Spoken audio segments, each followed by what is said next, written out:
একদা সত্য ও মিথ্যা বাস করত কোনো এক নগরে। একদিন মুখোমুখি দেখা হলো দুজনের। মিথ্যা সত্যকে ডেকে বলল, দেখো কি মনোমুগ্ধকর দিন আজ। মিথ্যার কথা শুনে সত্য আকাশের দিকে তাকালো, গভীর শ্বাস ফেলে জানালো, সত্যি বড় মনোরম দিন আজ। তারপর সত্য মিথ্যা দুজনে একসাথে সারাদিন ঘুরে বেড়ালো নগরের সর্বত্র। অবশেষে তারা এসে পৌঁছালো নগর প্রান্তে একটা বড় কুয়োর কাছে। সারাদিনের পথশ্রমে দুজনেই ক্লান্ত। কুয়োর পরিষ্কার টলটলে জল দেখে দুজনেই খুব আনন্দিত। মিথ্যা সত্যর উদ্দেশ্যে বলল, এসো এই স্বচ্ছ সুন্দর জলে দুজনে একসাথে স্নান করি, শরীরের সমস্ত ক্লান্তি দূর করি।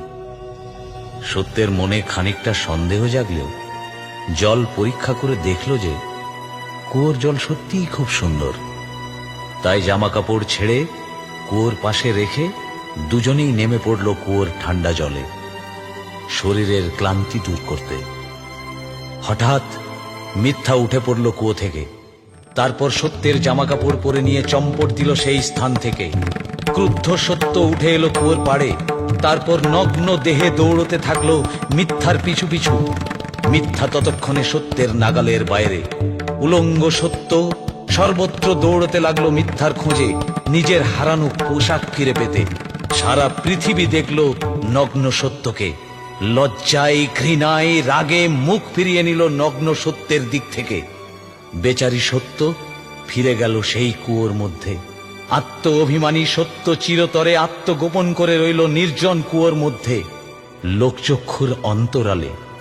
আর সেই থেকেই সত্যের ঝলমলে পোশাক পরে বহাল তবিয়তে সাড়ম্বরে রাজ করে চলেছে মিথ্যা সারা পৃথিবী জুড়ে। আধুনিক মানুষের আজ আর কোনো প্রয়োজন নেই সত্যের। সে যে বড় নগ্ন